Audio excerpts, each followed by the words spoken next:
C'est l'heure du rendez-vous littéraire et nous sommes très heureux de vous retrouver en ce moment favorable aux échanges. Merci pour votre fidélité à Bien-être littéraire, votre émission qui vous permet d'échanger avec vos auteurs préférés. Il est de coutume de passer ces instants privilégiés avec des auteurs que nous convions.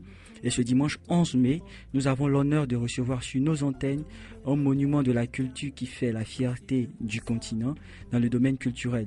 Si je vous dis les Reines-Mères, ça vous dira certainement quelque chose. Si je vous parle d'une Kiingbok ou du village Kii, de la mémoire amputée, ça vous dira certainement quelque chose.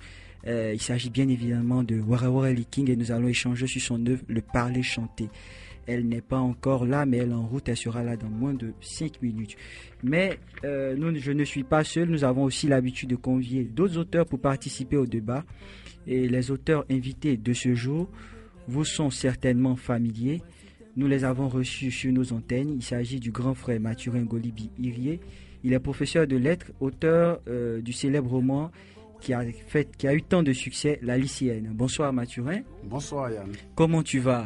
Je vais très bien. Quelles sont tes nouvelles et quelle est ton actualité? Oh, rien de spécial. Mais je suis là à votre invitation. Sinon, je me porte de mieux en mieux après l'accident. Donc, tout va mieux. Prompt rétablissement. Merci bien. Et nous compatissons encore à ce que tu as vécu. Oui. Et puis, je voulais te demander comment se comporte la lycéenne aujourd'hui? Oh, très bien. On vient encore de faire sortir une nouvelle édition. Ah oui, je vois que la page de couverture est tellement belle. Et ça donne l'envie de lire. Ah là, c'est stické là. Oui, là, c'est stické. Ah, ça, c'est une particularité. Puisque la première édition a été beaucoup piratée. Donc, nous avons eu l'idée de mettre un sticker. Le vendredi, j'étais avec le lycée Avicenne. Sur l'invitation du lycée Avicenne. D'accord. Le lundi ou mardi, j'étais au plateau. Donc la lycéenne se porte bien. D'accord. Ok, merci. Mathurin. Et il y a aussi Abou Diarra que nous avons reçu à Bien-être littéraire, auteur du Bunker de Tata, une pièce théâtrale. Bonsoir Abou. Bonsoir Yann. Comment tu vas? Je vais bien et toi? Oui, je vais bien. Quelles sont tes nouvelles et quelle est ton actualité? Bien, bon, mon actualité c'est... mon éloignement d'Abidjan fait que mes activités sont un peu stationnaires, mais je crois que je vais relancer encore mes différentes dédicaces pour pouvoir faire partager mes intentions à travers mes œuvres. Surtout ma dernière œuvre, Thérapie poétique. D'accord. Qui n'est pas encore très connue en Côte d'Ivoire, donc je vais participer à la rendre plus prégnante dans l'esprit des uns et des autres. D'accord. Alors, je vous disais tout à l'heure que notre invité de ce jour, c'est notre maman, un monument de la culture, maman Warawara Liking. Bonsoir maman. Bonsoir. Comment tu vas? Bien. Ah, c'est un honneur de te recevoir aujourd'hui. Merci. À Bien-être littéraire. Merci. Quelles sont tes nouvelles? Ben écoute, les nouvelles sont bonnes parce que la littérature continue d'avancer. J'ai de nouveaux produits qui vont encore sortir là bientôt. On attend l'espionne des ancêtres. D'accord. On attend les cités fantastiques. D'accord. Tout ça devrait sortir avant la fin de l'année. Donc, les nouvelles sont bonnes. D'accord. Merci maman. Alors, permettez-moi avant de passer à la plage musicale de vous présenter Warawara Liking, sa biographie. Écrivaine avec plus d'une vingtaine de titres publiés, allant du roman au théâtre en passant par les contes et ses livres d'art et poésie. Peintre depuis 1968, de nombreuses expositions à travers le monde, chercheur en technique pédagogique traditionnelle à l'université d'Abidjan de 1979 à 1985, formatrice traditionniste au développement intérieur, initiatrice du groupe artistique Kiingbok en 1985, fondatrice et présidente de la Fondation panafricaine Kii pour la formation de la jeunesse à la création et au développement par la culture depuis 2001. Metteur en scène et actrice d'une trentaine de spectacles épiques et pluridisciplinaires qui ont fait le tour du monde avec le Kiingbok. Chanteuse lead, l'une des deux du groupe Les Reines-Mères avec 3 albums. Ses principes, ses prix et ses distinctions: prix Altery 1991, officier de l'ordre culturel ivoirien 1991, prix de la Fondation Reine Braille en Belgique 1992, chevalier des arts et lettres françaises en 1992, prix Fonlon Nicole de l'excellence littéraire Université de l'Alberta, Canada 1993, membre du Haut Conseil de la francophonie 1997 à 2003, lauréat du prix de la Fondation Prince Claus pour la culture et le développement Pays-Bas 2000, officier de l'Ordre national de Côte d'Ivoire en 2001, membre de l'Académie des sciences, des arts, des cultures d'Afrique et des diasporas africaines depuis juillet 2004, prix Noma 2005, lauréat du Book of the Year 2007 à New York avec son 5e roman La mémoire amputée, déjà traduit en italien, édition Baldini, en anglais, édition féministe, presse à New York et en néerlandais, prix Faiseuse de paix en 2009. Alors, quelle est sa bibliographie? Ah oui, ça s'applaudit, hein. Ça s'applaudit. Ah, je m'incline. Ah oui. À la rencontre de, ça c'est sa première œuvre, née à Abidjan 1980, Orphée d'Afrique, Lamentant Paris 1981, traduit en italien par Natia Rachi, si je ne me trompe pas. Natacha Rachi, autant pour moi. Et paru à Lamentant, Italia, Turin 96. La prochaine, c'est Elle sera de jaspe et de corail. C'est ça, maman? Oui, ça c'est pour les romans. Ah oui, Journal d'une misophire.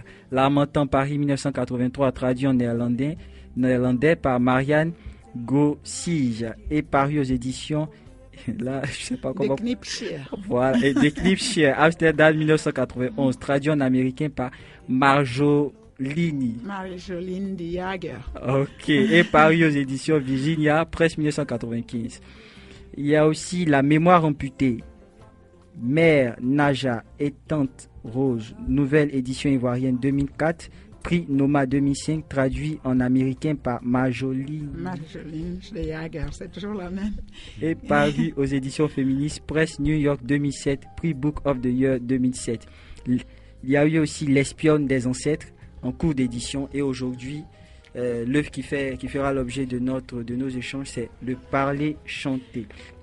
Alors, la suite de cette émission s'annonce enrichissante, nous vous le garantissons. Notre répertoire musical de ce jour se réfère au village Kii, et nous vous dédions cette plage musicale de Pape Niepo intitulée Ça va, pour vous souhaiter un bien-être, à bien-être littéraire.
Yo,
il est tellement flou. Choisissons chacun son guide spirituel.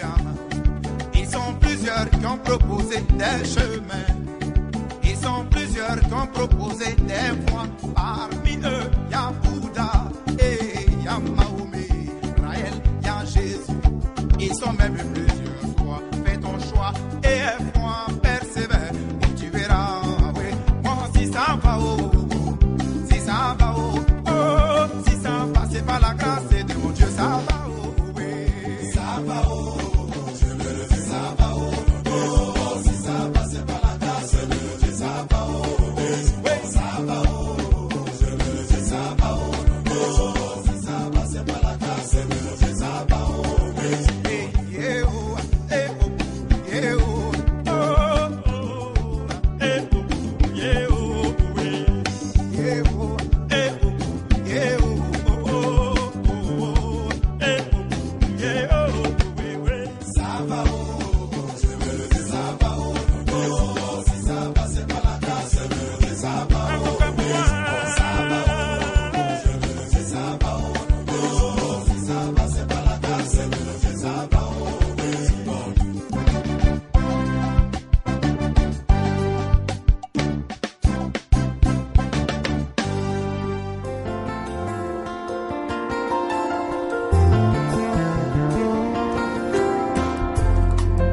Nous voilà de retour dans la rubrique Actualité littéraire. Je vous disais tout à l'heure que notre auteur de la semaine, c'est Werere Liking, son œuvre Le Parler chanté. Alors, dans cette rubrique, nous avons coutume de parler des événements qui ont meublé le domaine littéraire.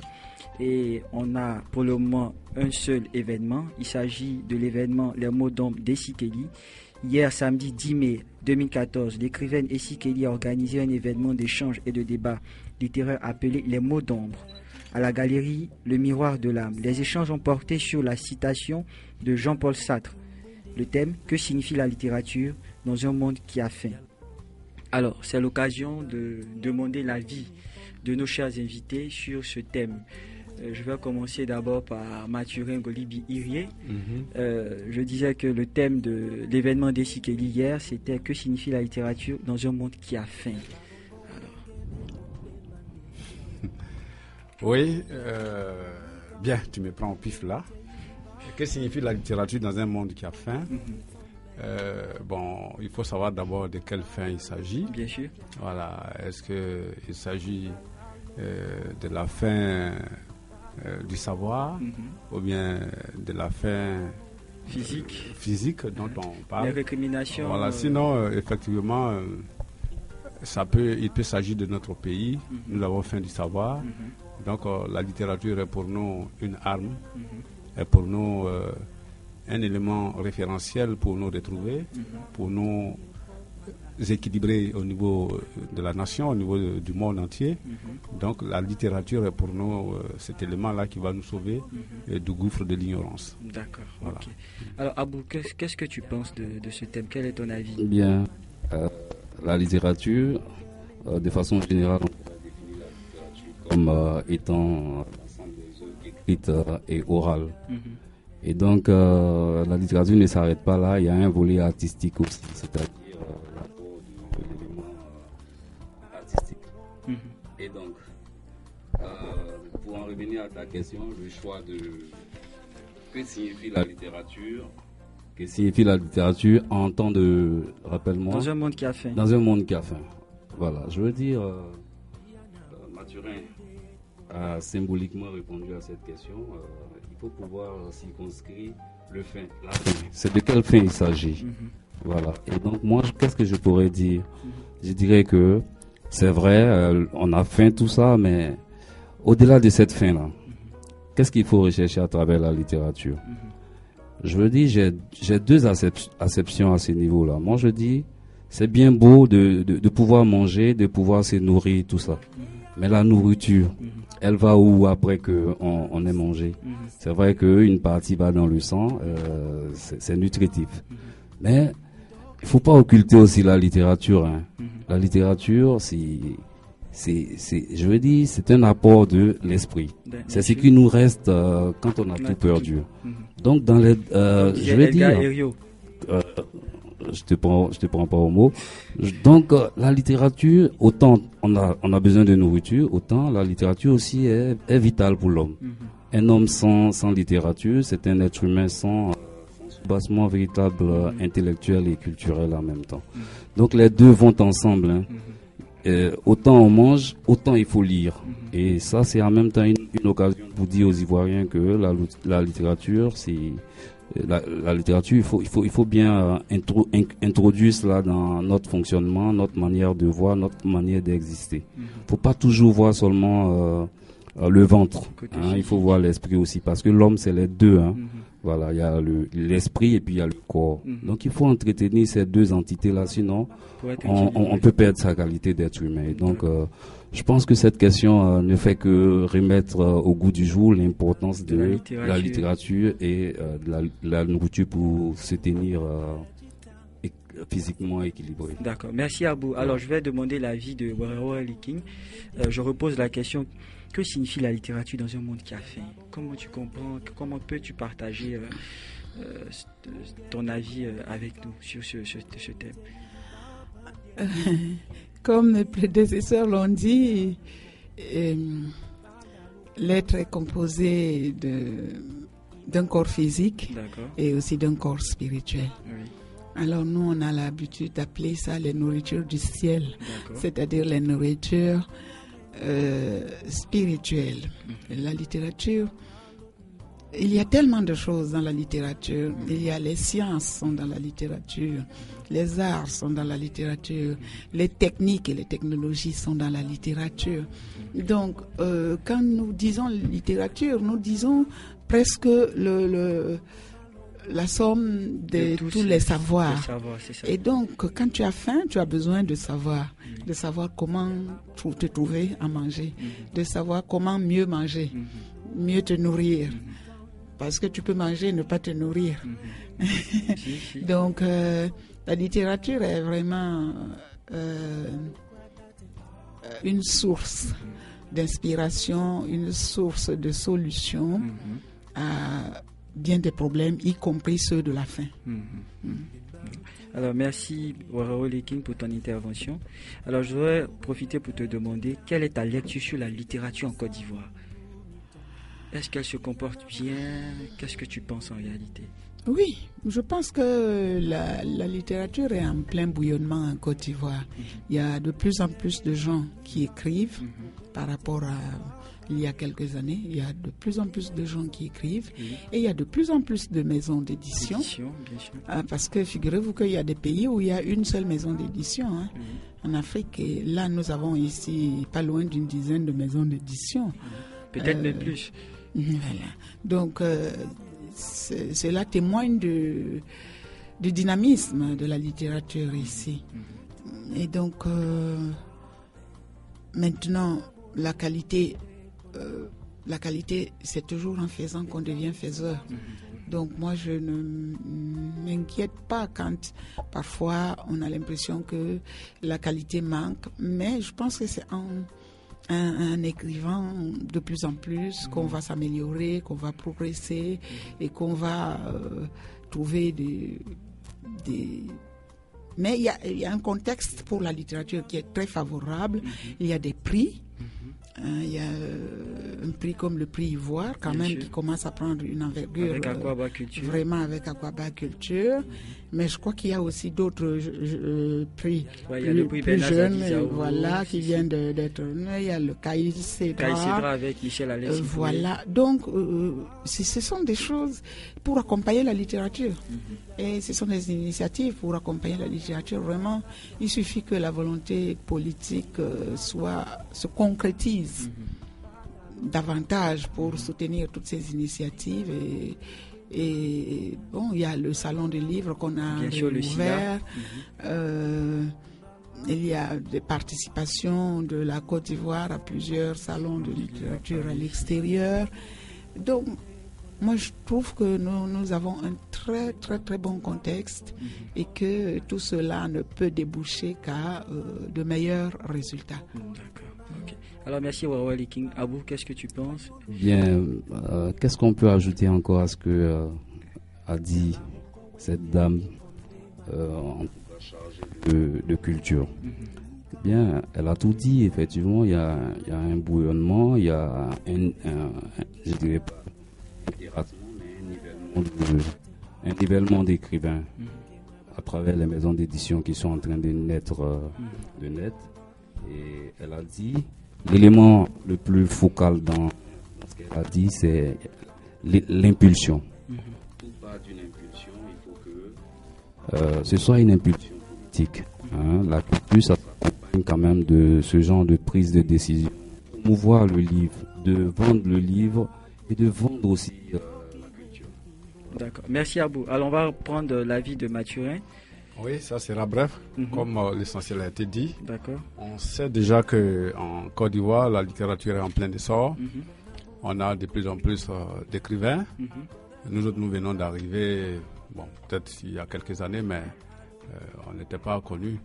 Voilà. Et puis, il y a des nouveaux écrivains.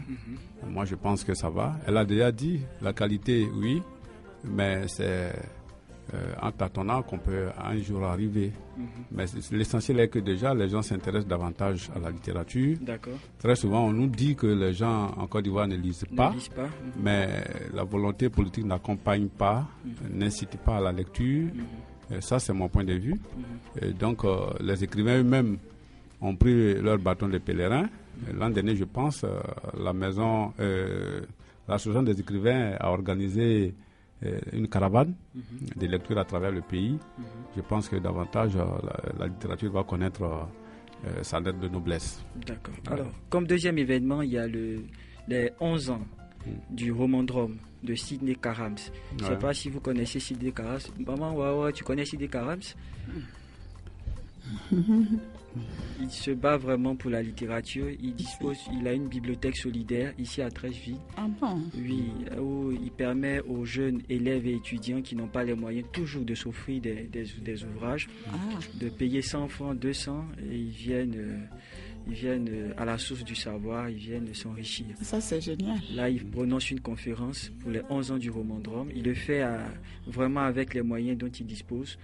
Et le 23 mai, il a les 11 ans du Romandrome. Donc, il y aura une conférence dite par Kadjim, où il convie tous les écrivains. Il a même fait venir Venance Konan pour une conférence, Anzata Ouattara, y est passé. Isabelle Kassi Fofana. Voilà. Donc, il convie tous les... Isaïe Biton Koulibaly, voilà. Donc, il convie tous les écrivains. Alors, c'est l'occasion de souhaiter tous nos encouragements à Sidney Karams et puis lui dire que nous serons là pour le soutenir. Il a même demandé à ce que Maman Wawa Liking fasse partie des conférenciers, mais on va en discuter. Ça serait un honneur pour lui. Alors, ok. Donc, je peux vous ajouter un événement quand même qui vient d'avoir lieu et qui mérite d'être mentionné. C'est la première journée nationale du don du livre qui a été organisée par le point de lecture au plateau avec Kofi. C'était à la place de Sorbonne. Et vraiment... c'est une initiative qui mérite d'être encouragée. Effectivement, quand on dit qu'il y a le gouvernement doit manifester la politique, mais aussi les individus, la société civile, et nous bénéficions quand même d'assez de bonne volonté, comme toi-même, Yann, avec cette émission, mais aussi des partenaires comme Point de lecture. C'était vraiment une initiative. Monsieur Abou Kamaté, qui était un partenaire représentant l'Institut français, a dit que ça pouvait être quelque chose que la Côte d'Ivoire apporterait au monde, les journées internationales du don du livre. Et on espère vraiment qu'avec toutes ces initiatives, la littérature finisse par prendre de l'essor ici. On espère vraiment. Et il y a eu un événement qu'Ophélie veut partager avec nous, Gao Story. C'est ça, ça consiste à quoi? Gao Story, c'est une pièce théâtrale qui a été mise en scène par M. Abbas Zeyn de Azen Prod. Il milite beaucoup pour la culture en Côte d'Ivoire et ça a lieu depuis le début du mois de mai. Cette Gao Story raconte l'histoire du complexe de supériorité dans la société. Ces personnes qui deviennent riches et qui se pensent supérieures aux autres, qui n'ont pas cette chance-là, et qui se moquent de ces personnes inférieures, en griffes, qui sont passionnées par des choses profondes. Parce qu'elles, aujourd'hui, avec tout l'avant qu'elles peuvent avoir, elles sont superficielles. Donc c'est une pièce de théâtre. Je pense que il est temps qu'on commence à avoir des divertissements de ce genre-là. Oui. Le théâtre, par exemple. Et en plus, c'est le nouveau théâtre, je vais dire, en griffe, pour pouvoir attirer les jeunes vers ce divertissement-là. Donc, c'est quelque chose qui change et ça a lieu actuellement. Ça se passe à partir du mercredi jusqu'à la fin de la semaine. Et ça se déroule tout le mois de mai. Où précisément? Au Music Hall. Au Music Hall en zone 4. Donc tout le monde y est convié, c'est le nouveau divertissement, il faut s'ouvrir à ça, le théâtre a encore une place, il ne faut pas qu'il meure. Voilà. Alors je voulais demander, merci Ophélie, tout à l'heure tu as dit nouveau théâtre, je voulais demander à Warolic, est-ce qu'il y a ancien théâtre et nouveau théâtre? Oui, vous savez, il y a toujours ce besoin de créer, voilà, donc pourquoi pas, il faut aller voir en quoi c'est nouveau. Il faut aller voir en quoi c'est nouveau. Alors, c'est l'heure du top horaire. Nous allons marquer une pause et nous reviendrons tout à l'heure.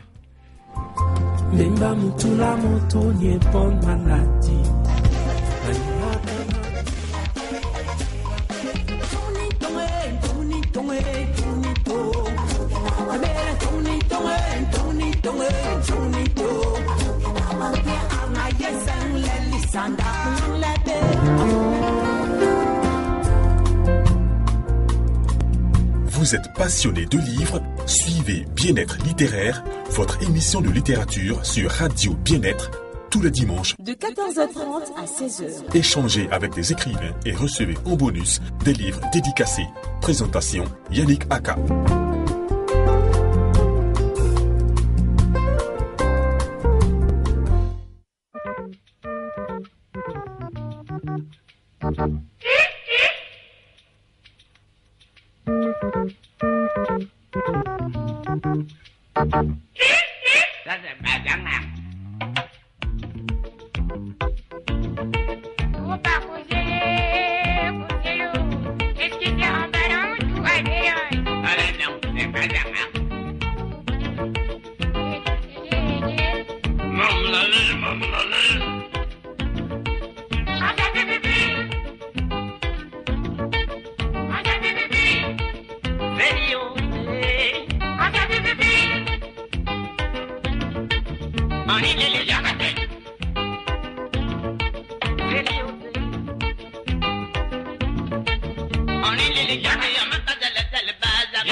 Vous êtes passionné de livres? Suivez Bien-être littéraire, votre émission de littérature sur Radio Bien-être, tous les dimanches de 14h30 à 16h. Échangez avec des écrivains et recevez en bonus des livres dédicacés.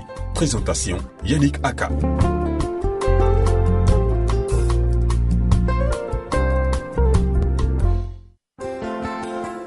Pour ceux qui nous prennent en marche pour la toute première fois, je rappelle que vous êtes à l'émission Bien-être littéraire sur la 94.0 FM, une émission consacrée à la littérature. Nous recevons aujourd'hui Waroli King, son œuvre c'est Le Parler Chanté, et nous avons convié deux autres auteurs, il s'agit de Mathurin Golibi Irié et Abou Diarra. Il y a aussi une blogueuse, Ophélie Talmas. Alors nous sommes dans la rubrique l'auteur de la semaine. Alors nous allons permettre à Abou Diarra de faire une présentation une petite critique ou chronique de l'œuvre Le Parler Chanté de Waroli King. Le Parler Chanté.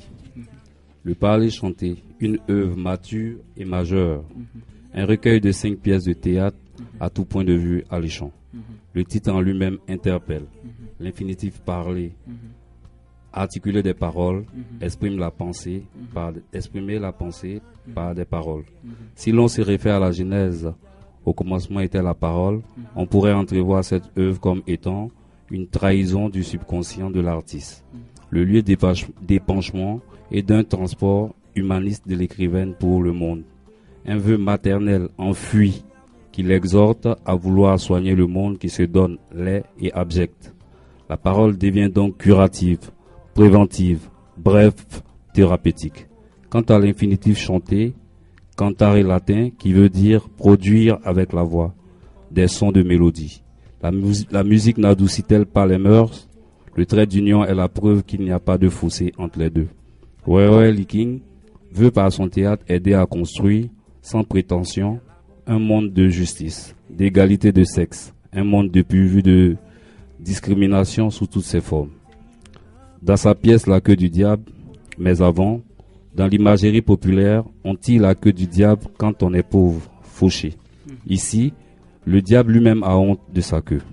Elle nous plonge dans une cour de justice où l'on assiste à un procès kafkaïen. L'accusée doit elle-même apporter la preuve de sa culpabilité. Elle mêle avec dextérité, réalité et surréalisme. La symbolique des marionnettes dans la pièce donne à lire le double jeu du burlesque et du drame de notre société. Hypocrite à la quête effrénée de prébendes, de strapontins, en faisant fi de la morale, de la dignité qui donne sens à l'homme dans toute sa plénitude d'homme, sa part d'humanité. Ainsi, assistons à une exposition des maux de la société au vitriol. Le viol, l'inceste, le parricide, la sorcellerie, la vanité. La temporalité du personnage de Ngonga traduit la résurgence sempiternelle des fléaux qui minent la société. Dans ce pays imaginaire, Libradjan, qui interpelle le lecteur-spectateur, a un besoin lancinant de le situer dans le temps et dans l'espace. Telle l'histoire est une histoire des pays des tropiques, tant les mots semblent sugénérés et congénitaux. La panacée n'est rien d'autre que l'amour, car absent dans un foyer construit des monstres, disent un personnage. Les sévices et brimades de la femme, celle qui porte le monde, car elle gonfle pour donner naissance quand l'homme ronfle, et les veuves qui souffrent le martyre avec les affres de la belle famille. Je m'arrête là. Ok, il y a beaucoup de choses à dire, n'est-ce pas? Il y a tellement de choses à dire parce que c'est une œuvre qui est très riche. Et je veux dire que à travers les différents tableaux, elle a surfé sur, non pas surfé parce que ce serait survolé, mais elle est en profondeur, elle a relevé beaucoup de choses sur nos cultures africaines qui gagneraient à se faire jour, sinon à se faire appliquer par tout le monde dans les écoles, dans nos fonctionnements et puis dans notre existence pour que nous puissions apporter quelque chose de meilleur au monde dans lequel nous sommes. Alors, merci Abou. Alors, je vais demander à Mathurin Golibi Irié. Oui. Quand tu as lu Le Parler chanté, oui. Quel est ton avis? Qu'est-ce que tu penses de cette œuvre? Bon, on le dit, j'ai un instant flatté l'auteur. Ça m'a plu, d'abord par l'écriture. D'accord. Elle est fluide. On sait ça déjà. Donc, c'est déjà bon. Mais dans le fond, quand je la vois, elle est en conformité avec son œuvre, avec le sens de ce qu'elle a écrit. Et surtout, elle aime l'Afrique, c'est ce que je sens. Et elle a beaucoup parlé, elle nous a replongé dans l'Afrique profane, dans l'Afrique traditionnelle. Donc, nous avons vu que Waroe Liking davantage montre au lecteur les dimensions multiples de l'Afrique. Et puis en plus, je vais lui poser des questions sur l'image de l'Afrique. Quelle image elle voulait nous faire véhiculer? Pourquoi le chanter parler? Quand j'ai fini de lire, le titre ne m'a plus intéressé. Parce que j'ai trouvé que le titre était trop faible par rapport au contenu du livre. Bon, ça c'est mon point de vue. Donc c'est ce que je peux dire brièvement. Je ne l'ai pas préparé comme à bout. Mais voilà ce que j'ai pu lire. J'ai lu aussi Afrique quelque chose. Là, c'est une autre forme d'écriture. C'est différent, complètement différent de La queue du diable.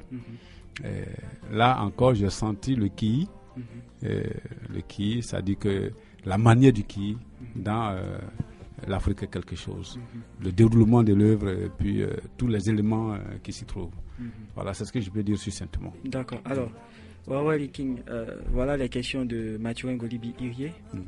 Tu peux reprendre tes questions sur l'Afrique. Quelle est l'image qu'elle a de l'Afrique? Quelle image voulait-elle donner de la femme africaine à travers celle qui avoue son infidélité, à travers celle qui avoue le vice devant tout le monde et qu'elle interpelle parce qu'elle a brisé le tabou.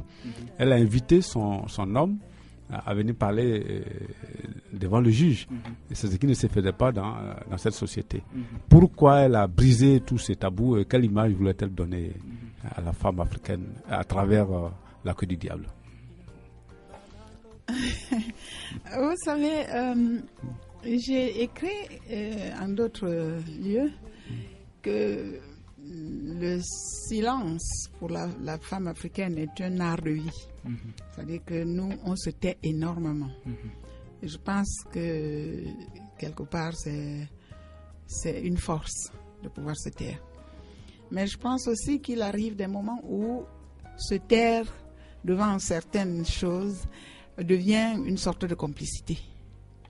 Et qu'il y a des choses auxquelles nous, les femmes africaines, devons cesser de nous montrer complices. Donc, je pense que c'est à nous de savoir qu'est-ce qu'il faut, où est-ce qu'il faut parler, quand il faut parler, pourquoi il faut parler, et ne pas faire comme si on soutenait ce qui se passe, parce qu'il y a des choses qui se passent qui sont insoutenables. Voilà. Donc c'est juste ça. Je pense que je considère la femme africaine comme très responsable. Parce que si les femmes africaines n'avaient pas été responsables, après avoir été dépossédées de l'accès au savoir aux moments cruciaux de ce continent, si on n'avait pas été vraiment assez responsable, mais ce continent serait vraiment irrécupérable. Or, tout le monde s'accorde à dire que le continent tient la route quand même, et je pense que tout le monde le reconnaît aussi. C'est en grande partie grâce aux femmes.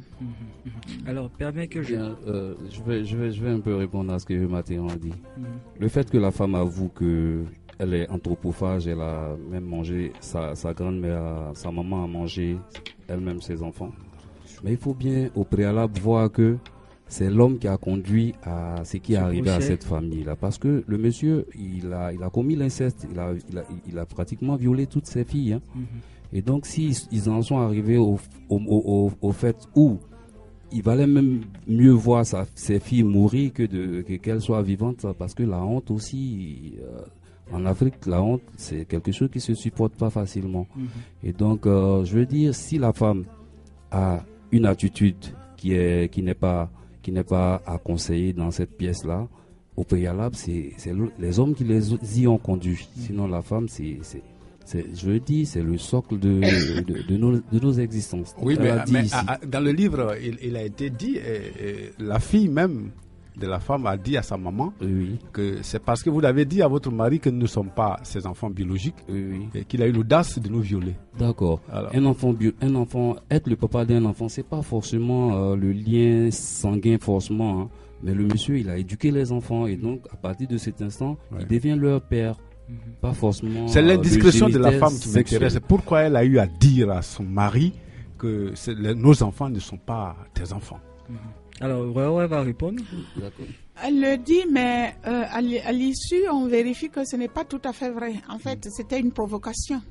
C'était une provocation. Ce n'est même pas parce qu'elle a été infidèle, c'est juste par provocation pour blessée aussi, dans l'intention de blesser, parce qu'elle a été énormément blessée et elle a réagi comme ça. Mais quand on lit bien, on se rend compte que non. Elle dit que non, qu'elle n'a pas trompé son homme. Mais sa provocation a conduit tout le monde dans le gouffre.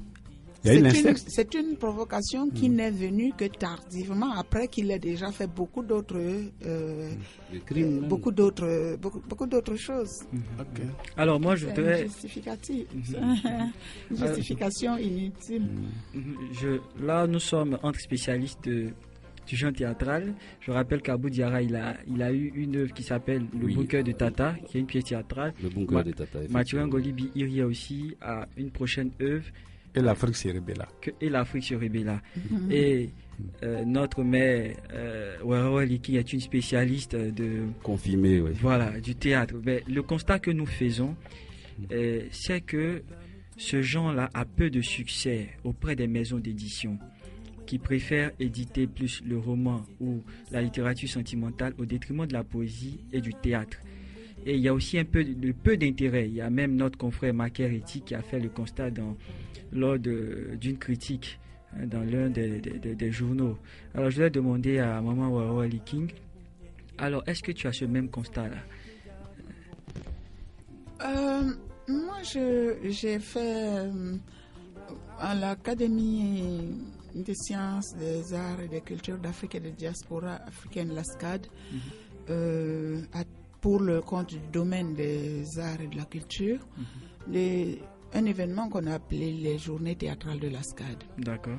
C'était justement pour montrer, parce que j'entends trop dire des choses, que le théâtre est mort, le théâtre agonise, le théâtre ceci, le théâtre de cela. Et j'ai fait vraiment des recherches pour voir si le théâtre mourait. Non, le théâtre ne meurt pas, puisqu'il y a toujours des passionnés du théâtre, puisqu'il y a toujours des gens qui font du théâtre du matin au soir. Mais le théâtre n'est pas promu. Et donc, quand une chose n'est pas promue, eh bien, qu'on ne la connaît pas, alors ça ne veut pas dire qu'elle est morte. Et moi, j'ai vraiment pu, le travail que j'ai fait pour le compte de mon académie, soit un peu plus de 100 diapositives, c'était pour montrer le dynamisme du théâtre, dans un contexte où justement rien n'est fait pour encourager le théâtre, mais il y a plein de gens qui font du théâtre, des acteurs de Côte d'Ivoire qui s'en vont s'imposer même dans d'autres pays et apporter vraiment un théâtre de qualité, relancer l'activité théâtrale dans la sous-région. Et un peu plus loin, et ici même, nous avons des jeunes femmes qui se battent du matin au soir pour le théâtre, allant jusqu'à créer des festivals, pas seulement des compagnies, mais des festivals, des plateformes d'expression pour ce théâtre-là. Je pense qu'on ne peut pas dire que le théâtre se meurt. Et puis j'ai montré au niveau des éditeurs, effectivement, qu'il y a une timidité sur l'édition du théâtre, mais il y a quand même eu aussi des maisons d'édition qui ont publié des dizaines de pièces de théâtre. Pour ne pas faire de publicité, mais il y a quand même qui ont publié, et nous avons des événements comme le chantier panafricain des femmes sur scène qui fait de la formation tous azimuts, aussi bien à l'écriture qu'à la mise en scène, aux techniques qui accompagnent le théâtre, comme la lumière, le son, les accessoires, les costumes, etc. Il se passe beaucoup de choses, seulement évidemment quand la volonté politique n'accompagne pas la visibilité.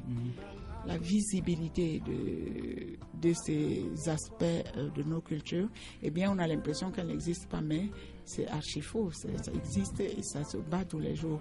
Nous espérons que selon la loi des cycles, un temps va arriver où on pourra remettre un peu les lampes sur le théâtre. Sur le théâtre, oui. Mais ça, là, tu parles de la représentation. Mais au niveau de l'écriture, c'est-à-dire au niveau du texte, est-ce qu'il y a cet engouement auprès des lecteurs, par exemple? Je pense qu'il suffit que quand un livre sort, on fasse connaître le livre, bien sûr. Moi, je vous dis, ce livre est sorti depuis 2 ans. C'est la 2e émission qui lui est consacrée. Je n'ai même pas encore eu une dédicace consacrée à ce livre. C'est comme s'il n'était même pas encore sorti. Mais il y a des livres qui sortent dont on fait quand même la promotion, la publicité. S'il n'y a pas de plateforme, vous savez, même des textes très populaires comme ceux de ma fille Anzata, c'est parce qu'il y a une plateforme de promotion. Bien sûr. Il y a quand même tout un journal qui consacre et tout ça. Faites ça avec n'importe quelle pièce de théâtre, vous verrez que le public Non, ce sont des choix politiques qui privilégient pas certains aspects. Le théâtre, tout le monde le sait, est un art intellectuel.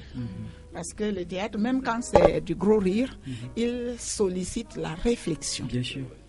Et souvent, on a l'impression que ça gêne certains systèmes que le peuple réfléchisse.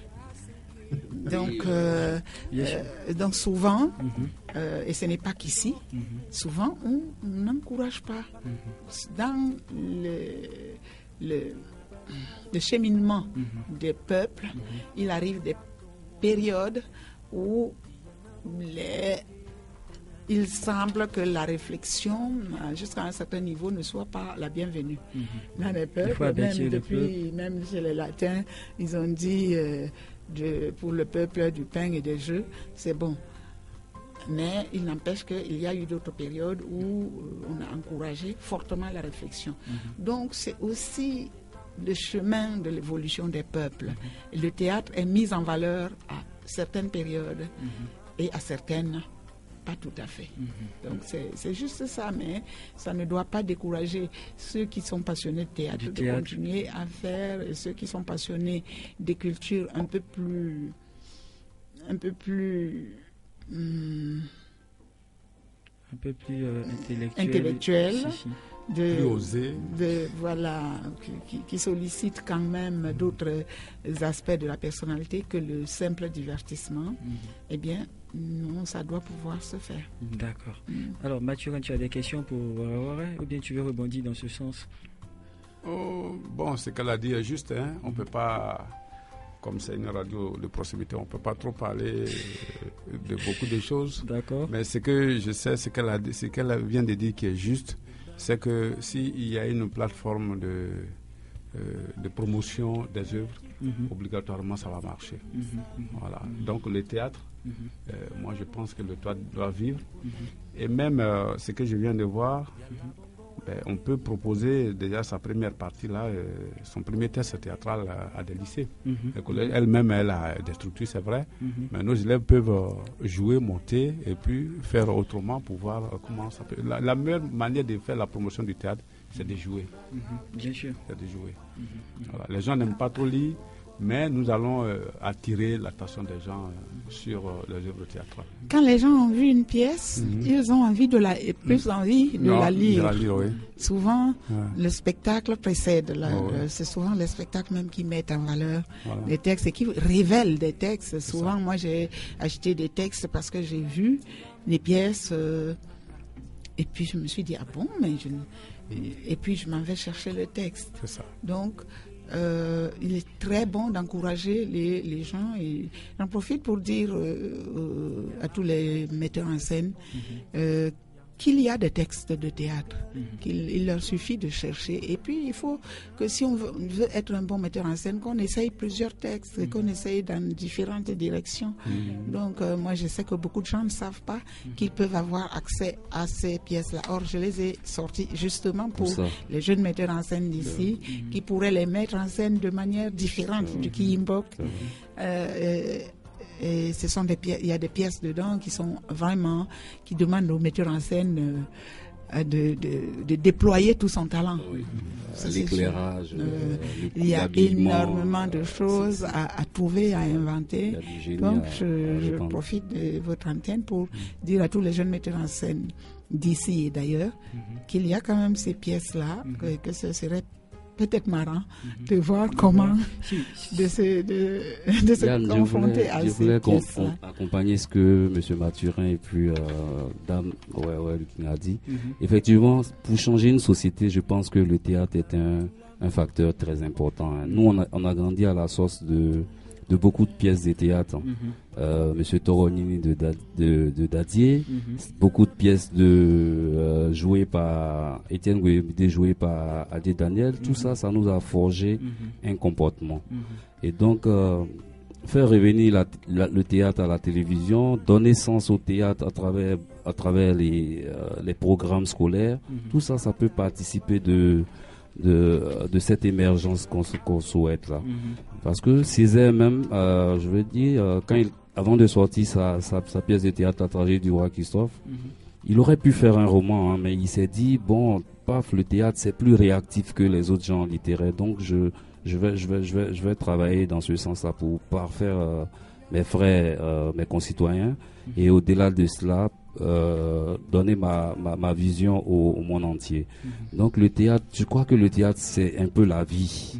Hein? On reproduit la vie et de manière à ce que, de façon cathartique, chacun puisse en tirer dividende intellectuel sur le plan de la prise de conscience. Donc, je pense que c'est un maillon essentiel. Je pense c'est le vecteur par lequel on peut passer pour éduquer une population. Donc, c'est l'une des raisons pour laquelle je me suis inscrit. Tout à l'heure, tu disais que c'est un peu le parent pauvre de la littérature ivoirienne parce qu'on ne lui fait pas le carnaval qu'on fait aux autres. C'est vrai.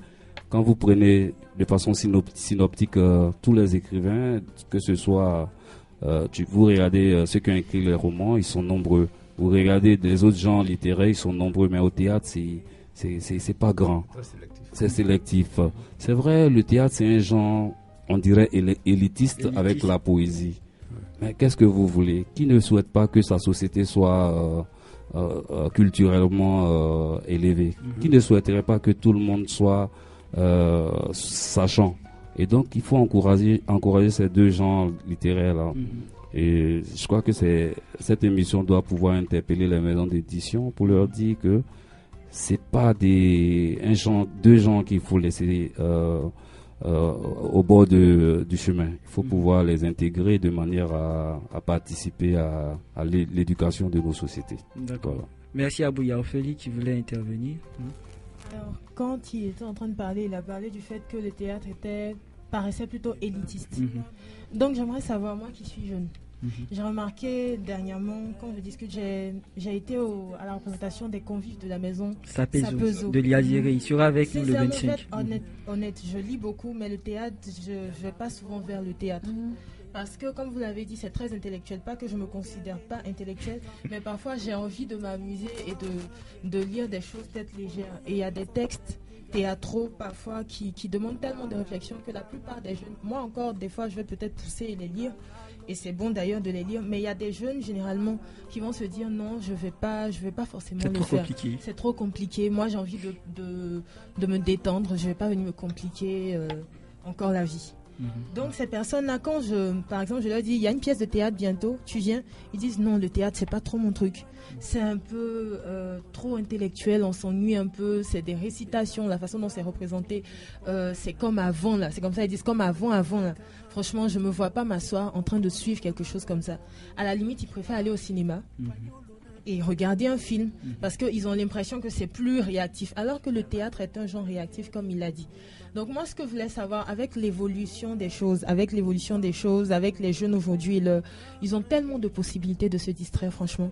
Avant, il n'y avait pas les nouvelles technologies, donc on partait facilement au théâtre. Donc est-ce qu'il ne faut pas peut-être, je sais pas, adapter pour les appâter, pour qu'ils aient envie de venir. Parce que moi, par exemple, c'est parce que je suis curieuse et que j'aime le culturel que j'ai bien voulu aller voir les convives de la maison Sapezo. Et quand je suis partie, j'ai été scotchée.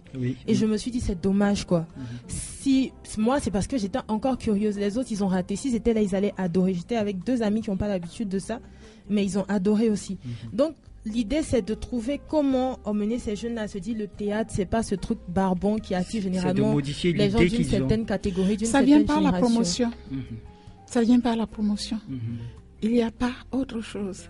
Comme vous le dites, vous êtes parti et vous avez été scotché. Oui, scotché. Si on le promet, les gens vont aller et puis ils vont aimer. Mais si on dit seulement que ouais, c'est hermétique, oui, c'est ceci, oui, c'est cela, bon, et puis les gens s'arrêtent là. Mais s'ils disent c'est fabuleux, la réflexion, et puis moi je comprends pas. On fait comme si l'intellect ne faisait pas partie de l'épanouissement.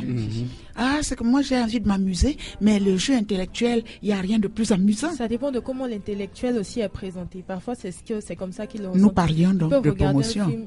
Nous parlions donc de promotion. C'est qu'est-ce qu'on montre quand on veut que les gens aiment quelque chose. On nous entraîne dans des choses qui sont complètement débiles. Et puis nous sommes vraiment là, on suit et on a l'impression que c'est nous, mais ce n'est même pas nous. Il y a des choses vraiment qui sont débiles, qu'on dit. Et puis on voit nos enfants faire ça même. On a même honte de regarder. Mais comme c'est ça qui passe à la télé. Et puis on laisse nos peuples aller comme ça. Mais un peuple ne peut pas être que des gens qui s'amusent, des grivoiseries. Ok? Et il faut qu'il y ait des gens qui s'amusent avec les mains à réaliser des jeux de mains, des concours pour ceux qui sont des manuels et qui peuvent produire de la beauté, des choses qui peuvent nous émerveiller. Mais il y a des gens qui ne peuvent le faire qu'avec l'intellect, avec des idées. Ça aussi, c'est très passionnant. On ne peut pas promouvoir que ce qui est pour le bas niveau. Que de l'évasion. Un peuple ne peut pas passer tout son temps à s'éclater, à rire, on est d'accord, on est tout à fait d'accord. Donc, on peut s'éclater aussi avec le jeu intellectuel. On peut s'éclater avec du bel art.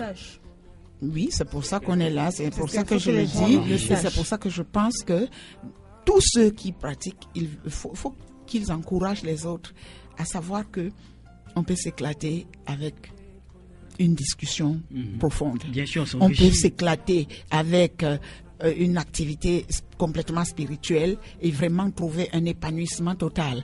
On peut s'éclater avec des lectures, avec des jeux de mots, il y a des gens qui font des concours de dictée ou des mathématiques ou des sciences et qui s'amusent, c'est-à-dire c'est que ça qui peut les amuser.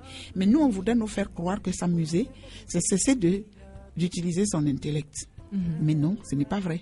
On peut tout à fait s'amuser avec son intellect. Vraiment, le jeu de l'intellect, un des plus passionnants. Donc c'est à la promotion maintenant que ça va se faire. Mais concernant la promotion, rapidement, j'ai remarqué que généralement, quand il y a des événements, il n'y a pas, sur 10 événements, il n'y a pas 2 forcément. C'est peut-être un seul qui concerne le théâtre. Est-ce que les promoteurs de spectacles n'ont pas peur de s'aventurer dans le théâtre? Est-ce qu'ils se disent que ça ne va pas forcément bien se vendre? Là, je parle de la représentation. Tout dépend de qui promeut. Tout dépend de qui promeut. Et de comment c'est promu? D'abord, de qui promeut. Si moi, je vends de la bière et que je veux que le peuple boive beaucoup de bière, je ne vais pas aller promouvoir un événement qui empêche le peuple de boire la bière. D'accord? Je vais promouvoir l'événement qui va amener chacun à avoir envie de boire 10 bières. C'est normal. Donc, il ne faut pas laisser la promotion seulement à ceux qui vendent la consommation de premier niveau. Ils ont le droit de la faire, mais il faut qu'il y ait des alternatives. Moi, tout ce que je demande, c'est qu'il y ait des alternatives. C'est qu'on n'amène pas toute une population à ne réagir qu'à partir du bas-ventre. On peut aussi réagir à partir du cœur, on peut aussi réagir à partir du cerveau, on peut aussi réagir vraiment à partir de la beauté pure. De la contemplation, toutes ces choses sont passionnantes. De l'élévation. Voilà, donc ça dépend donc qu'est-ce que nous avons à offrir aux populations. Pour l'instant, qu'est-ce que nous offrons à nos populations comme alternative à la consommation de premier niveau? C'est ça, mais ça, c'est le rôle régalien des dirigeants. Il faut que les dirigeants sachent quand ils disent que ça doit être basé sur la culture. De quelle culture s'agit-il? Il faut qu'ils voient les différents aspects de la culture. Moi, je ne me bats contre rien, je ne combats rien du tout. Je suis pour que tout soit là, parce que ce n'est pas moi qui ai créé le diable. Hein. il y a un Dieu qui a créé sa personne et qui la laisse là. C'est pas à moi de venir la combattre. S'il veut pas qu'elle soit là, elle ne sera pas là. Mais moi, si j'ai choisi de travailler un peu dans la lumière, je dois avoir aussi ma place. Si j'ai choisi de travailler dans l'élégance, que je ne veux pas être amener forcément ma jeunesse vers la grivoiserie et vers la légèreté, il faut que j'ai aussi ma place, parce que notre peuple est riche et il mérite des strates. Bien. Merci, on va revenir au livre. Oui. Oui. Permet que là on fasse une petite pause de plage musicale et on va revenir. Alors on dédie cette plage musicale, cette os des Reines Mères à tous ceux qui sont amoureux de Warawa Lee King, tous ceux qui aiment ses œuvres, tous ceux qui aiment son art. Et nous leur dédions cette plage musicale. On reviendra tout à l'heure.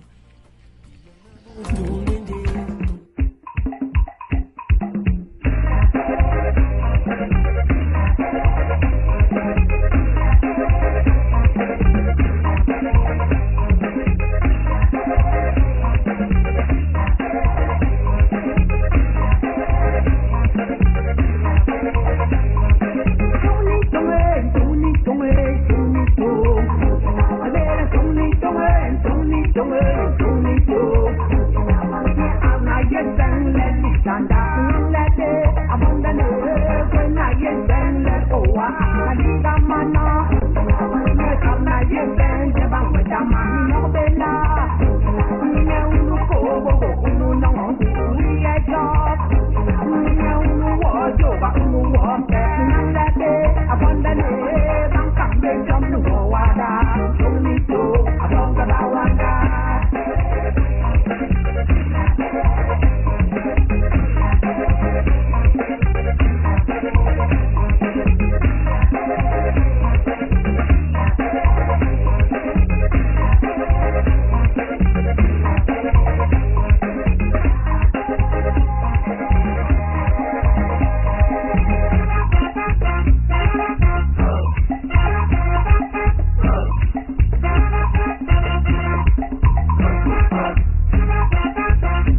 Vous êtes passionné de livres? Suivez Bien-être littéraire, votre émission de littérature sur Radio Bien-être, tous les dimanches de 14h30 à 16h. Échangez avec des écrivains et recevez en bonus des livres dédicacés. Présentation Yannick Aka.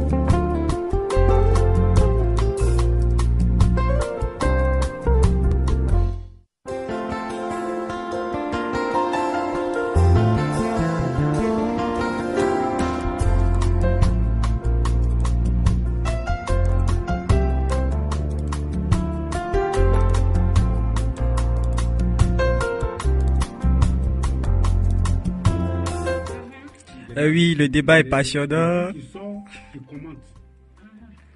À la page 38. Oui. C'est laquelle des pièces? Excusez-moi, c'est oui, moi. Ça fait 2 ans quand même. Ça fait 2 ans. Je ne me souviens pas combien. La queue du diable. Page combien? Page 38, c'est ce que tu avais dit. Oui.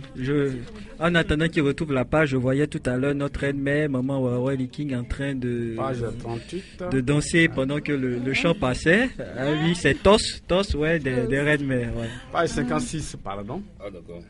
Ouais. 56. Ok. Ngonga vieille. Oui.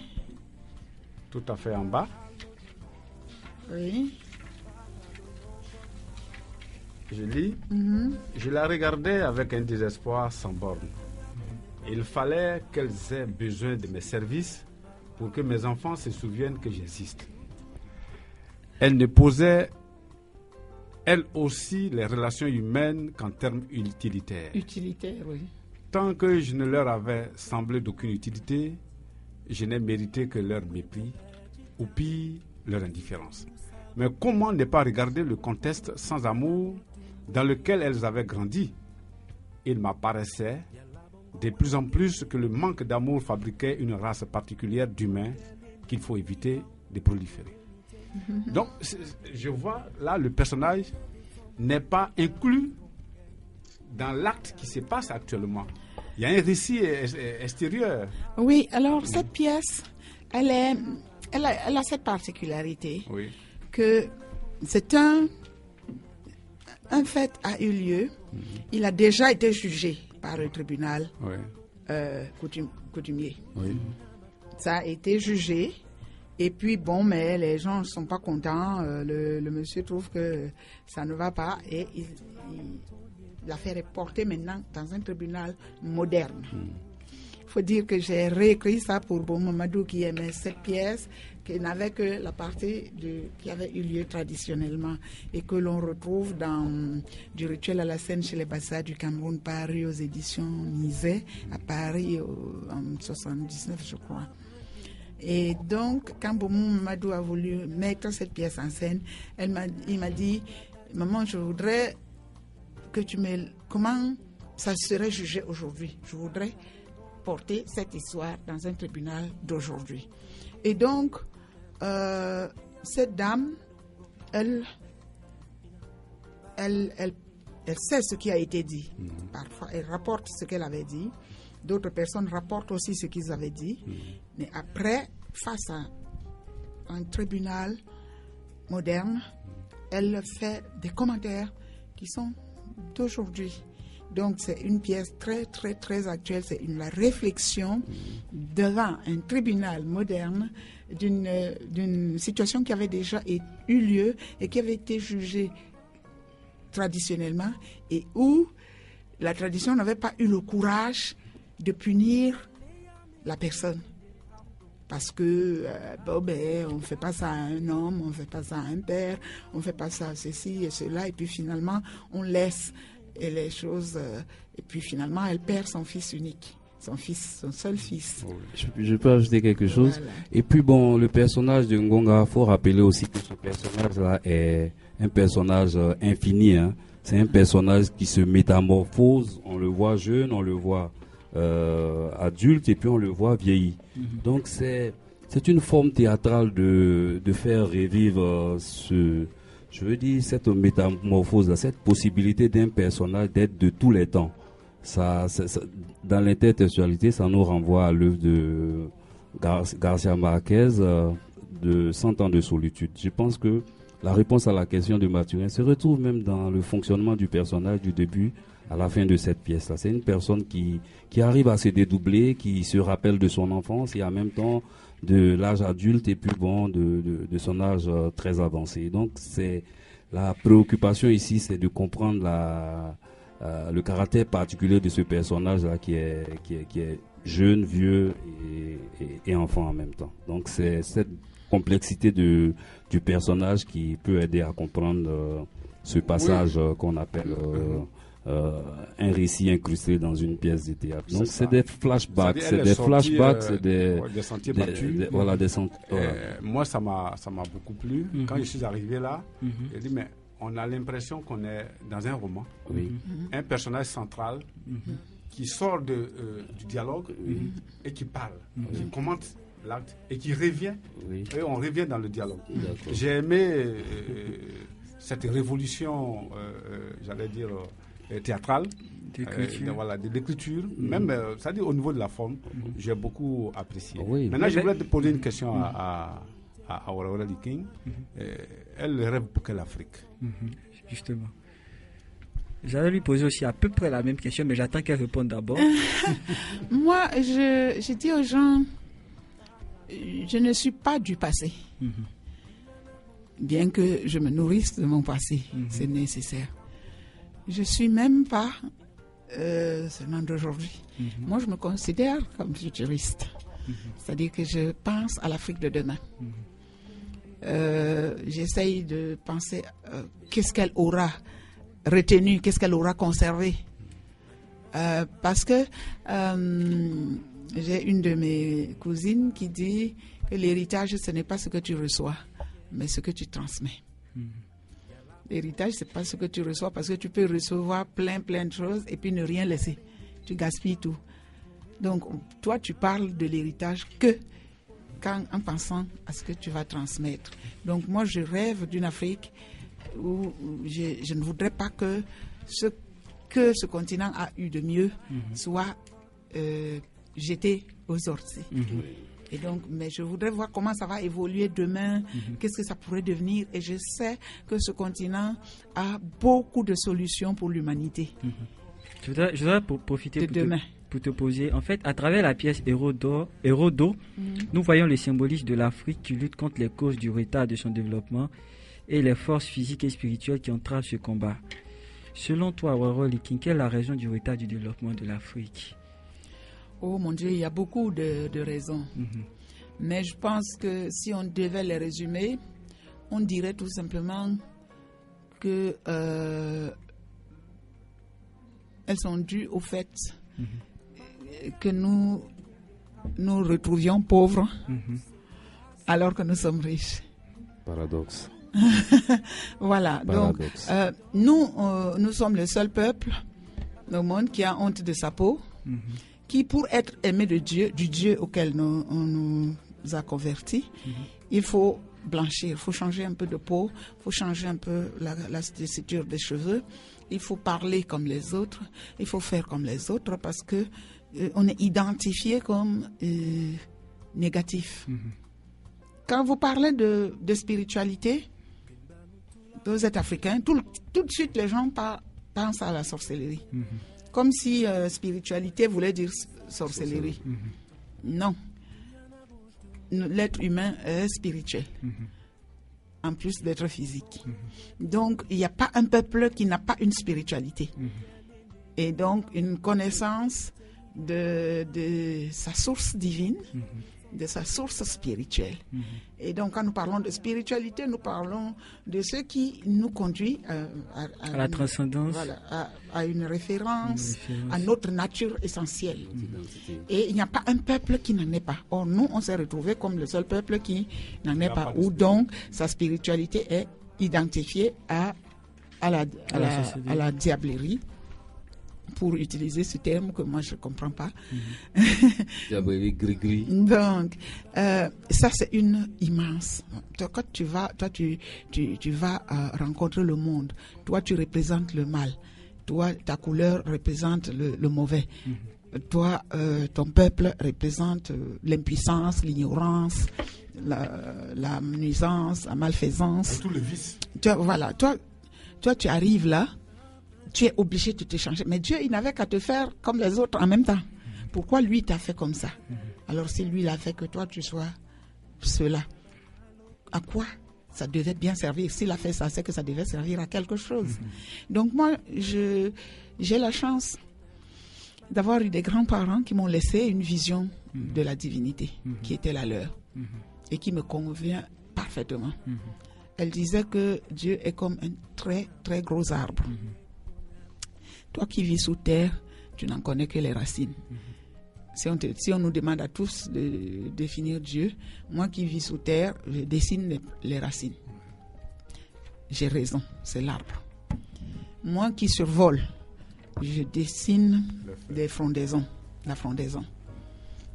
Moi qui viens du nord ou du sud ou de l'est ou de l'ouest, j'ai un angle de vue où ce que je vois n'est pas forcément ce que voit celui qui est en face. Mais parce que Dieu est trop gros, un seul peuple, un seul être humain ne peut pas avoir la connaissance totale de la divinité en même temps. Il est obligé de se déplacer d'angle de vue pour découvrir aussi les autres aspects. Donc ce que tu vois là, tu as raison, c'est Dieu.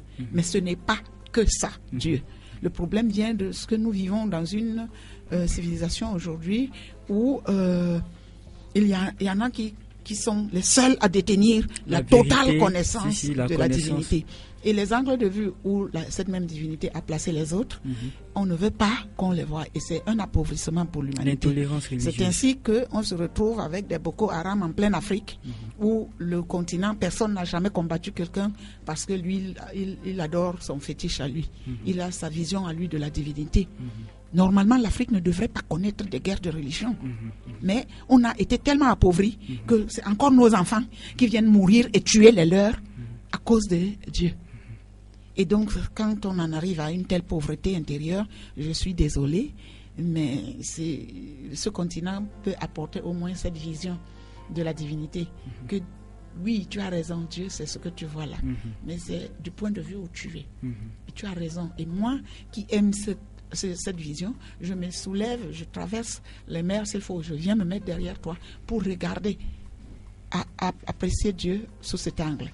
Mais je ne vais pas aller combattre celui qui est sous terre parce que lui ne voit que des racines. Parce que les racines, c'est Dieu aussi. Et je ne vais pas combattre celui qui, lui, ne voit que les branchages. Et même, ma grand-mère disait, celui qui est seulement adossé à l'arbre. Lui ne voit même pas l'arbre, mais il est adossé. Mais il va dessiner la sensation dans son dos. Et il a raison, c'est aussi Dieu. Donc, ne serait-ce que cet aspect, au moment où nous vivons un monde globalisé, ça devrait nous aider à nous accepter les uns les autres et à vivre ensemble. Bien sûr. Si moi je veux voir... symbolique de l'arc-en-ciel. Si je veux voir sous l'angle où je me déplace, je viens là-bas puisqu'on peut se déplacer. On peut traverser tout le monde entier aujourd'hui en un jour, par certains canaux. Bon. Mais pourquoi on s'entretue? Et aujourd'hui, il n'y a que les guerres de religion. Regardez bien, quand c'était seulement en Afrique, on allait dire comme Venance Conan que les nègres ont la négrine, c'est pour ça qui nous fait faire ceci. Mais regardez ce qui se passe en Europe. Regardez ce qui se passe en Asie. C'est que des guerres de religion. C'est la guerre de religion, l'intolérance. L'intolérance religieuse. Et alors, comment on va faire ça? C'est source de conflit. Alors, donc, c'est un aspect aussi du retard de notre développement. Il faudrait qu'on s'accepte. Toi, tu ne peux pas venir là où les dieux des autres sont bons et puis toi, tu n'as pas de connaissance de Dieu. Tu suis les autres et puis basta, tu la boucles. Tu défrises tes cheveux, tu décapes ta peau, tu ne crois en rien, tu méprises ta culture et tu te méprises toi-même d'abord. Alors, il y a Mathurin qui voulait dire quelque chose. Non, je suis fondamentalement d'accord avec elle. Mes amis me connaissent pour l'amour que j'ai pour l'Afrique, et tout le monde le sait. Bien sûr, donc, on t'avait trouvé un petit nom. Voilà, Papa Afrique. Papa Afrique. Parce que j'ai écrit Idée des tropiques. Je viens d'écrire Et l'Afrique s'est révélée. Même la lycéenne qui est là, ce n'est pas tant vraiment la lycéenne. C'est des critiques que je porte sur les problèmes sociaux, le système éducatif. Parce que c'est le fondement de l'évolution de notre peuple. Voilà. Donc je critique ce qu'elle vient de dire, elle vient de faire de la négritude. Oui. C'est que nous enseignons bien. Bien sûr, on m'avait permis de lire, vous verrez que voilà. tout ça elle dedans, fait de la négritude. Et de loin, je l'appréciais quand je la voyais. Mais encore plus. Voilà, aujourd'hui, elle est en face de moi. Elle dit que par sa chanson, par son habillement, par sa façon d'écrire, par tout ce qu'elle fait, la dame. Elle est toujours en train de représenter l'Afrique, l'originalité. Mathurin, je suis d'accord avec toi. Moi, je la voyais effectivement de loin. Voilà. Et tout à l'heure, elle a pris une symbolique, la symbolique de l'arbre. C'est sans commentaire. C'est comme si on avait lu Pigment de Léon contre Damas. Voilà. Et donc, c'est une somme de connaissances et je m'incline. Et à partir d'aujourd'hui, je crois que c'est avec beaucoup de respect que je m'associerai à tout ce qu'elle fera. C'est ça. Elle a ajouté, on se connaît comme nous sommes tous des dramaturges. Moi, je pense qu'on peut trouver des plateformes pour faire la promotion. Mais bien sûr, du genre théâtral. Voilà, comme elle a déjà ébauché quelque chose de bien en place, moi je pense que c'est bienvenu que nous soyons là. N'est-ce pas? Ça sera la bienvenue. Et puis, je veux lui poser une question. À travers c'est rapide, je sais qu'elle va répondre facilement à ça. Et je veux dire, Madame Wewe King, expliquez-nous, votre théâtre, il est différent du théâtre classique, le théâtre depuis Aristote, depuis Boileau, tout ça, avec les règles de l'unité, de l'action et du temps. Du temps, oui. Votre théâtre, pourquoi vous vous êtes tant libéré? À quoi ça répond ce besoin de se défaire des amarres du genre classique théâtral? Mais moi, je ne me préoccupais pas de me défaire de quoi que ce soit. C'est pas ma préoccupation. Moi, ma préoccupation, c'est de faire quelque chose qui soit original, qui révèle mon approche, ma vision, mon petit angle de vue, comment je sens les choses, comment je les vois. C'est juste de vivre, être soi et être soi avec les autres. Et essayer d'amener aux autres un peu de soi et de prendre aussi des autres. Moi, tout ce qui est venu avec les discours, les théâtres rituels, c'est peut-être à moi. Voilà, moi, tout ça là, c'est juste des angles, des aspects, des angles de vue de la divinité. Ok, alors nous tirons vers la fin de notre émission. Nous sommes juste à quelques minutes. Alors, on voulait faire un coucou à Sidney Karams, le père du Romandrome, qui fêtera les 11 ans du Romandrome. Alors, il n'avait pas encore entendu parler de ce Romandrome. Alors, Sidney Karams, là, tu as les encouragements de Warawa Liking. Je pense qu'après, on va discuter sur sa présence. Et les encouragements aussi de Mathurin Ngolibiri et Abou Diarra, de toute l'équipe de Bien-être littéraire. Tu fais beaucoup pour la culture, tu fais beaucoup pour la littérature. Aussi à Vakaba Savané. Tous mes encouragements. Alors, je vais demander le dernier mot de Mathurin Ngolibiri. Merci d'être venu. Merci. J'ai aimé ces rendez-vous culturels. Bien sûr. Nous l'avons bien partagé. Warawa Liking, je l'ai vu à plusieurs occasions. On s'est frotté à certaines rencontres. Mais aujourd'hui, nous sommes en face. Nous avons lu l'œuvre. Et l'œuvre est vraiment à lire et à recommander aux uns aux autres. Et c'est riche, c'est très intellectuel. Oui. Comme elle le disait, moi je suis un peu comme ça, j'écris ce que je sens, donc je ne suis pas prêt à respecter leurs canons, leurs règles, leurs principes, tout ce qu'on impose. C'est ce qu'on a en soi qu'on fait sortir. Tout ça c'est Dieu, tout ça c'est l'écriture, tout ça c'est l'art.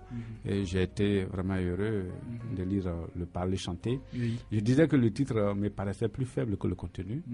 Bon, elle a choisi le titre, mais ça ne provoque pas de polémique. Mais j'apprécie l'œuvre, elle est profonde et je voudrais dire merci à Warawa Liking.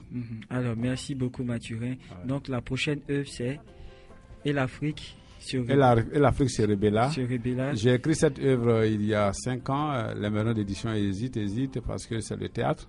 Et pourtant l'université en 2010, en 2009 voulait prendre cette pièce pour en faire un film. Et on était en train de signer notre contrat, puis il y a eu la guerre. Bon, tout a été brouillé, mais j'ai refait encore la pièce. Maintenant, ils ne sont pas prêts à refaire. Je demande je pense que dans 2 ou 3 mois, je pourrai publier ma pièce de théâtre. C'est toujours l'Afrique.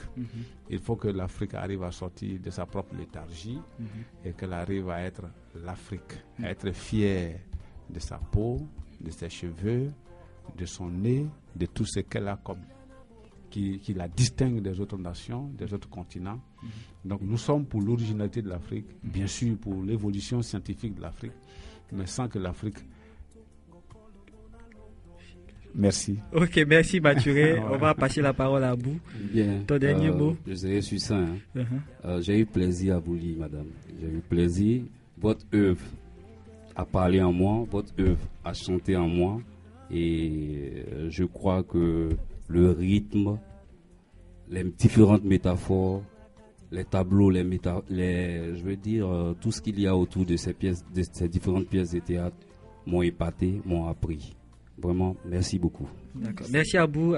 On te reverra bientôt. Et puis bon séjour je le pense. À Tia Salé. Alors, Ophélie, ton dernier mot? Bon. Moi, au-delà de tout ce que j'ai appris avec vous aujourd'hui, c'est la personne même qui m'a séduite. Donc j'espère que j'aurai l'occasion de mieux vous connaître. Et j'ai aussi, à la fin de votre intervention, vous avez parlé de l'Africain, de tout ce qui est divin, des religions. Et j'ai beaucoup aimé. Et la personne est séduisante, la personne même en elle-même. Et donc c'est une belle aventure humaine que je viens de faire là, même si elle a été brève. J'espère que ça va continuer et j'étais enchantée. Bienvenue. Alors maman, ouais, ça a été vraiment un honneur de t'avoir reçu à notre émission.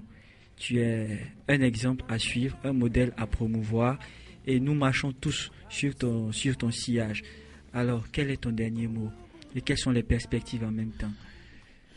Alors, je préfère parler de perspectives que de derniers mots parce que le dernier mot, ça ne me fait pas souvent. Alors, les perspectives, c'est la relance. Je ne sais pas, mais je ressens vraiment que nous pouvons faire une relance. Et pour moi, c'est très important de croire que les choses peuvent repartir après tout ce que notre pays a vécu, qu'on puisse repartir tous ensemble et pouvoir avancer. Parce que sincèrement, ça ne nous sert à rien d'attraper tous ces retards supplémentaires. Et donc, je me prépare et je demande à chacun de se préparer. Comme pour ceux qui sont chrétiens dans la Bible, comme ces belles jeunes femmes qui attendaient le fiancé. Et puis certaines sont allées s'amuser, d'autres sont... et puis quand le fiancé est venu, il y avait une seule personne qui était prête. qui était prête. Si. Je veux dire qu'il ne faut pas que nous soyons... que cette relance ne soit qu'économique. Que nous entendions parler de beaucoup de milliards qu'on ne voit pas et qu'on ne peut pas toucher parce que je voudrais que l'argent qui travaille rencontre aussi les travailleurs. Bien sûr. Nous aussi, on travaille. Bien sûr. Et on voudrait bien rencontrer cet argent sur notre route. Donc, je me prépare. Je veux que mon art progresse. Je veux que ma peinture aille plus loin. Je veux que ce que j'écris soit encore plus profond. J'essaie de faire de mon mieux pour que quand sonnera mon heure, eh bien, tu auras accompli ton devoir. Voilà, chacun puisse trouver sa part là-dedans. Donc, voilà tout ce que je peux dire. Moi, les perspectives, c'est la perspective de la relance. Je voudrais être prête quand notre pays sera prêt à réencourager l'excellence dans le domaine culturel, qu'elle voudra soutenir des alternatives. Je ne voudrais pas qu'à ce moment-là, on me dise que mais vous n'avez rien, mais vous n'êtes pas prêt. Mais non, c'est pas à ce moment-là que je veux commencer. Je veux être riche de nouveautés. Donc, je travaille tout le temps. Voilà mes perspectives. L'échangeur se termine devant le village qui tout le monde pourra de nouveau y aller. Il faut que tous les hommes de théâtre et même de tous les arts de la scène sachent qu'il y a la meilleure salle professionnelle du spectacle au village qui ouais, donc on peut y aller y jouer, on peut y faire des résidences de création, on peut y faire des répétitions. Il faut que les gens sachent que nous sommes là, et puis nous sommes là. L'année prochaine, on fêtera nos 30 ans. Les 30 ans. Alors, merci Baba. On les prépare déjà, voilà. Alors, les 30 ans du village qui nous y serons. Merci à Maman Warawali King d'être venu, de nous avoir enrichis par sa sagesse, par son expérience. Et je vous recommande vivement ses œuvres, ses ouvrages, La mémoire amputée et celui qui a fait aujourd'hui l'objet de nos discussions, Le parler chanter. Alors, chers auditeurs, à la semaine prochaine, à dimanche prochain, nous recevrons Alafé Wakili. Alors, sur ce, que Dieu vous bénisse et qu'il vous garde.